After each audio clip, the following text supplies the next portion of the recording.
Magandang umaga po sa atin dyan sa mga nakakapanood po ng video na ito. Pilipinas, mga kababayan, binabati ko po kayo ng magandang umaga. Meron na naman pong nagtanong sa atin mga kapatid patungkol sa Biblia. At ganito po ang kanyang tanong, sabi niya, Brother Mar, ano po ba ang paniniwala mo patungkol sa one save, always save?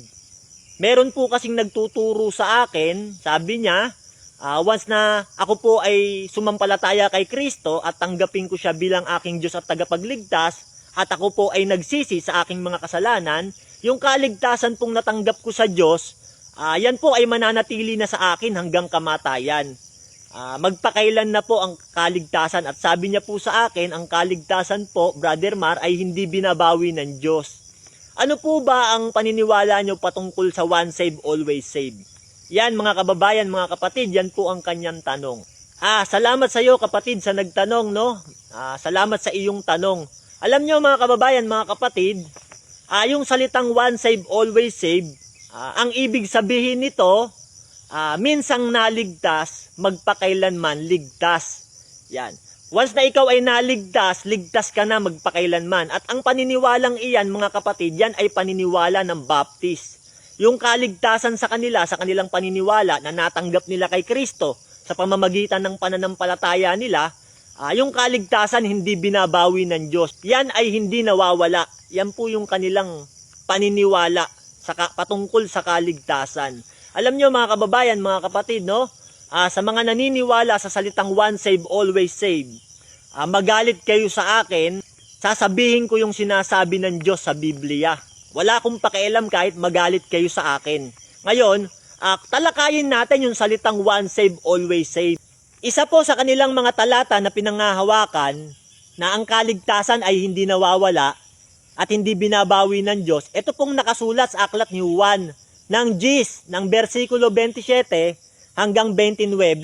Ang nagsasalita po rito ay si Jesus. Yan kapatid. Basahin nga po natin.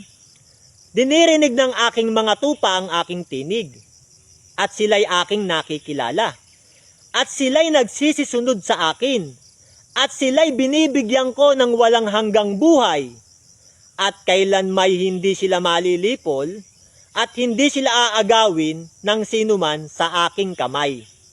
Ang aking Ama na sa kanila ay nagbigay sa akin, ay lalong dakila kaysa lahat, at hindi sila maaagaw ni numan sa kamay ng Ama. Yan mga kababayan, mga kapatid, yan po ang talata na kanilang pinangahawakan na ang kaligtasan hindi nawawala at hindi na binabawi ng Diyos. Na once na ikaw ay naligtas na at sumampalataya kay Kristo. Alam nyo mga kababayan, sabi diyan sa Biblia, sa ating binasa, sabi ni Jesus, binibigyan ko sila ng walang hanggang buhay. Yan, tama yan, sabi ni Jesus. At hindi sila maaagaw ni malilipol ni numan sa aking kamay. Sabi ni Jesus, walang makakaagaw sa kanila sa kamay ko. Kahit sa kamay ng Ama, walang makakaagaw sa kanila. Tama yan kapatid. Once na ikaw ay ligtas at nasa kamay ka na ni Kristo, sabi ni Jesus, walang makakaagaw sa iyo. Kahit sa kamay ng Ama. Tama yan kapatid, tama yang sabi ni Kristo. Tama yang talata na yan, walang makakaagaw sa kamay ng Ama pati ng Anak. Pero, ang hindi nila naiintindihan mga kapatid, wala ngang makakaagaw sa iyo sa kamay ng Ama. Ligtas ka, pati sa kamay ng Anak, walang makakaagaw sa iyo. Pero kung ikaw mismo ang hihiwalay at aalis sa kamay ng Ama, pati sa kamay ng Anak, pwedeng mawala ang kaligtasan mo. Ikaw mismo ang aalis. Sa pamamagitan ng ano? Eto, basa. Isaiah 59 verse 2. Kundi pinapaghiwalay ng inyong mga kasamaan, kayo at ang inyong Diyos at ang inyong mga kasalanan ay siyang nagpakubli ng kanyang mukha sa inyo upang siya'y huwag makinig. Yan kapatid, no? Hindi ka nga maaagaw sa kamay ng Ama, pero kung ikaw mismo, puro kasamaan yung gagawin mo, puro kabalbalan, puro walang kabanalan, puro panduruga, panglalamang sa kapwa, wala kang pag-ibig, pagmamahal sa kapwa mo, puro kasamaan yung ginagawa mo, ikaw mismo ang umaalis sa kamay ng Ama. Walang makakaagaw sa'yo, ikaw mismo ang umaalis. Kapatid, at ang naghiwalay sa'yo sa kamay ng Ama, pati ng Anak, yung kasalanan. Sabi diyan sa Isaiah 59 verse 2, Ang kasalanan ang naghiwalay sa Diyos at sa tao, at ikinubli ng Diyos ang kanyang mukha sa tao, at anuman ang hilingin ng tao ay hindi niya dinidinig.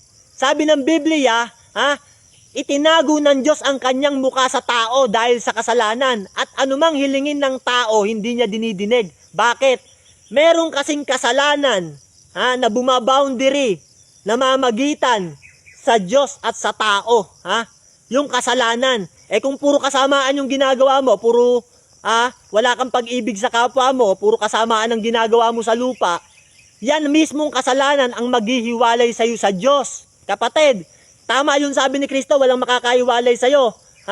Pero kung ikaw mismo ang aalis, puro kasalanan ang ginagawa mo, yan ang maghihiwalay sa iyo sa Diyos, yung kasalanan. Anong katunayan? Efeso 4:18, basa. Na sa kadiliman ng kanilang pag-iisip, ay nangahiwalay sa buhay ng Diyos. Dahil sa kahangalang nasa kanila. Dahil sa pagmamatigas ng kanilang mga puso. Yan. Dahil daw sa kadiliman ng pag-iisip. Bakit? Puro kasamaan ang ginagawa. Madilim ang utak mo. Yung kadiliman ng pag-iisip na yan, kapatid, yan ang naghiwalay sa Diyos at sa tao. Yang kasalanan. Tama yan, kapatid, yung sabi ni Kristo. Walang makakaagaw. Pero merong maghihiwalay sa tao at sa Diyos, sa kamay ng Ama, yung kasalanan, kapatid. At ang katunayan nga niyan, kapatid, no? Sa Biblia kasi, mga kapatid, merong dalawang klase ng kasalanan. Isang kasalanang sinasadya at isang kasalanang hindi sinasadya. Pero kung alam mo na yung katotohanan, puro kasamaan yung ginagawa mo, sinasadya mo yung kasalanan, sabi ng Biblia, eto, basa. Hebreo 10, ng 26 hanggang 27. Sapagkat kung ating sinasadya ang pagkakasala, pagkatapos na ating matanggap ang pagkakakilala sa katotohanan, ay wala nang haing natitira pa tungkol sa mga kasalanan, kundi isang kakilakilabot na paghihintay sa paghukom at isang kabangisan ng apoy na lalamon sa mga kaaway. Kung sinasadya mo yung iyong kasalanan, alam mo na yung katotohanan, kahit nasa kamay ka ng Ama, kapatid, impyerno ang pupuntahan mo. At ang maghihiwalay sa'yo, sa Diyos, yung kasalanan. Ikaw mismo ang umaalis sa kamay ng Ama, pati ng anak, kapatid. Yan. Alam mo, kapatid, no? Ganito kasi yan, para maintindihan natin. Kahit nasa kamay ka ng Ama, ligtas ka, nasa kamay ka ng anak, sabi ni Kristo, kung puro kasamaan naman ang ginagawa mo, kahit ang Ama, kahit ang anak, pwede kang itakwil. Ang Diyos, kapatid, nagtatakwil yan. At alam niya ni Pablo, sinabi niya yan sa mga taga-Korinto. Ganito ang ating mababasa, no? Sa 2 Korinto 13:5, ganito ang sabi. Siyasatin nga ninyo ang inyong sarili sa pananampalataya. Subukin nga ninyo ang inyong sarili. Hindi ba ganinyo nalalaman sa ganang inyong sarili na si Jesucristo'y nasa inyo, maliban na nga kung kayo'y mga itinakwil na. Yan, kapatid, no? Sabi ni Pablo sa mga taga-Korinto, siyasatin ninyo ang inyong sarili sa pananampalataya. Subukin nga ninyo ang inyong sarili. Hindi ba ganinyo nalalaman sa ganang inyong sarili na si Jesucristo'y nasa inyo, maliban na nga kung kayo'y mga itinakwil na. Ang Diyos nagtatakwil yan. Kung puro kasamaan ang ginagawa mo, wala kang kabanalan sa buhay mo. Yung mismong Diyos mismo, kahit nasa kamay ka niya, aalisin ka sa kamay ng Panginoon, itatakwil ka. Naintindihan niya ni Pablo. Sinabi niya yan sa mga taga-Korinto. Kahit si Pablo, takot siyang matakwil ng Panginoon. Nag-ingat si Pablo sa kanyang sarili. O basa, 1 Korinto 9:27, ganito ang sabi. Hinahampas ko ang aking sarili at aking sinusupil. Baka sakaling sa anumang paraan, pagka pangaral ko sa iba, ay ako rin naman ang matakwil. Yan, sabi ni Pablo. Hinahampas ko yung aking sarili at aking sinusupil. Bakit? Iniingatan ni Pablo yung kanyang kasalanan sa kanyang katawan. Iniingatan niyang pagharian siya ng kasalanan. Baka sakaling sa anumang paraan, sabi niya, pagka pangaral ko sa iba, ay ako rin naman ang matakwil. Kasi alam ni Pablo na ang Diyos nagtatakwil, kapatid. Kahit nasa kamay ka ng Ama, sa kamay ni Kristo, yung kaligtasan pwedeng mawala yan. Pwede kang itakwil ng Diyos. Bakit? dahil sa kasalanan. Kasi ang kasalanan ang naghihiwalay sa Diyos at sa tao, kapatid. Alam mo na yung kasalanan, sinasadya mo pa. Yan, sabi ng Biblia, no, impyerno ang pupuntahan ng taong alam niya na yung aral, sinasadya niya pa yung kasalanan. Alam mo, kapatid, no, alam niya ni King David, bago siya mamatay, binili niya yan kay Solomon. Sabi niya, ganito, unang Kronika 28:9, ganito ang sabi, at ikaw, Solomon, na aking anak, kilalanin mo ang Diyos ng iyong ama at paglingkuran mo siya ng sakdal na puso at kusang pag-iisip. Bakit? Sapagkat sinasaliksik ng Diyos ang lahat na puso at nalalaman niya ang lahat na haka ng pag-iisip. Kung siya'y hanapin mo, Solomon, ay masusumpungan sa iyo. Ngunit kung pabayaan mo siya, ay itatakwil ka niya magpakailanman. Yan, kapatid, no? Kahit si King David, naiintindihan niya. Bilin niya kay Solomon, kung hanapin mo ang Diyos, masusumpungan sa iyo.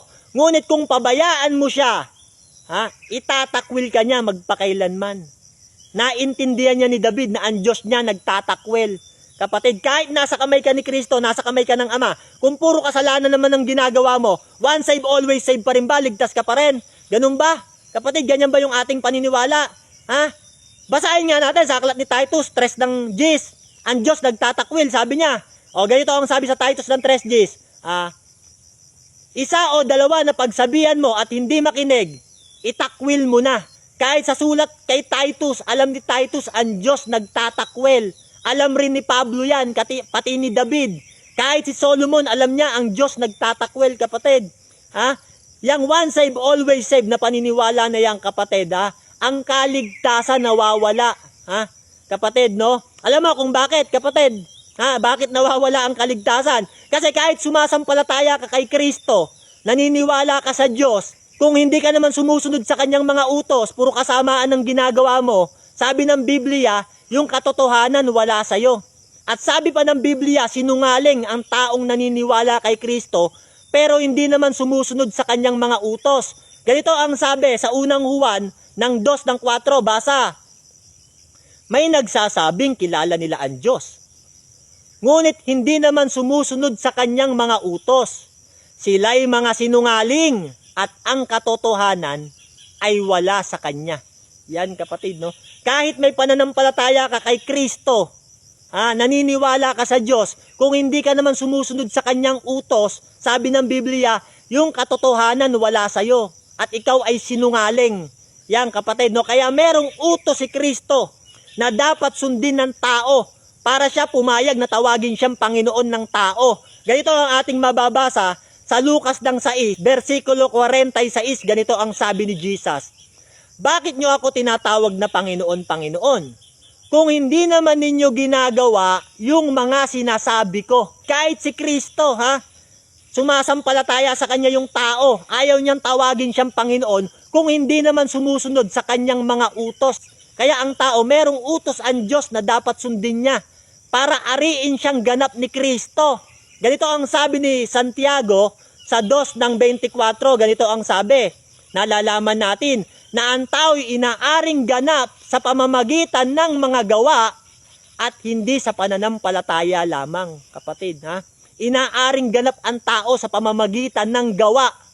Yan, kapatid, no? Kaya sabi ni Juan, alam din ni Juan yan. Sa pangangaral ni Juan, binanggit niya yan. Kailangan ng gawa ng tao sa kaligtasan, kapatid. Ganito ang ating mababasa sa unang Juan, kapitulo 3, versikulo 18. Sabi niya, ganito, Mumunti kong mga anak, huwag tayong magsiibig ng salita, ni ng dilaman, kundi ng mga gawa at katotohanan. Yan, sabi ni Juan, huwag kang iibig ng salita kahit ng dilaman. Sinasabi mo, kilala ko ang Diyos, mahal ko ang Diyos, pero wala ka namang gawa. Ligtas ka, kapatid, ganon. Tapos ide-declare nila, ligtas ka agad. Kapatid, no? Kailangan pa ng gawa sa kaligtasan. At ang kaligtasan, kapatid, maraming sangkap yan, kapatid. Pag inaral mo yan. Kaya nga sabi ni Pablo, no? Sa Pilipos ng 2:12, sabi niya, kaya nga mga minamahal ko, kung paanong ang inyong pagsunod sa Diyos ay hindi lamang sa harap ko, kundi bagkus pa ngayon ako'y wala, ay lubusin ninyo ang gawain ng inyong sariling pagkaligtas. Yan, kapatid. naintindihan ni Pablo yan. Kasi itong mga to, mga kapatid, itong mga nakabasa ng faith lang, ligtas na. Tapos, once saved, always saved, ligtas na raw, magpakailanman. Yan yung mga nakabasa niyan. Lahat ng mga talata sa Biblia na may salitang pananampalataya, pinagkukuha nila. Pinagsama-sama, tapos ayun yung iaaral sa'yo. Sumampalataya ka lang kay Kristo, ligtas na, wala namang binanggit na gawa. Yan kapatid. Ang pinagkukuha lang nila yung may salitang pananampalataya sa kaligtasan. Pero yung may salitang gawa, hindi nila sinasama. Yan kapatid, yan ang aral na kumakalat ngayon kapatid. Magalit kayo sa akin, wala akong pakialam. Sasabihin ko yung sinasabi ng Biblia at wala akong kakalakalin sa salita ng Diyos kapatid. Sabi yan sa Korinto ni Pablo.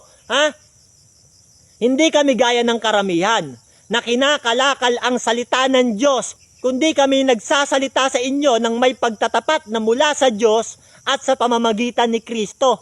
Sila Pablo, yung mga apostol, hindi nila kinalakal ang salita ng Diyos. Hindi nila kinuha ang isang salita at inalis ang isang salita para ipangaral lang. Kapatid, no? Yan kapatid. Yan kasi yung kumakalat ngayon. Faith lang, ligtas ka na. Yan kapatid, no? Lahat ng may salitang pananampalataya, pinagkukuha sa Biblia. Tapos yung mga may gawa, hindi na binabasa. Yan kapatid, no? Sabi, no?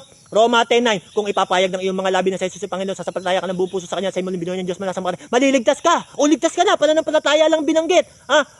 Sa John 6:40, sabi doon, ang nakakakita sa anak at sa Kanya'y sumasampalataya, ay magkakaroon ng buhay na walang hanggan at siya hindi na mapapasok sa paghatol sapagkat siya lumipat na sa buhay mula sa kamatayan. O sabi diyan, no, sumampalataya ka lang, ligtas na. John 3:16, sabi rin, sumampalataya ka lang, ligtas na.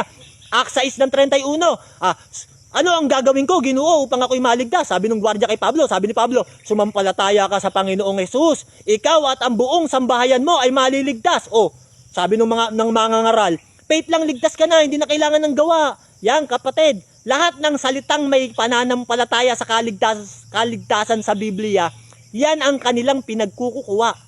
Yan. At yan ang kanila lang inaaral. Pero yung mga may gawa, pinag-aalis nila.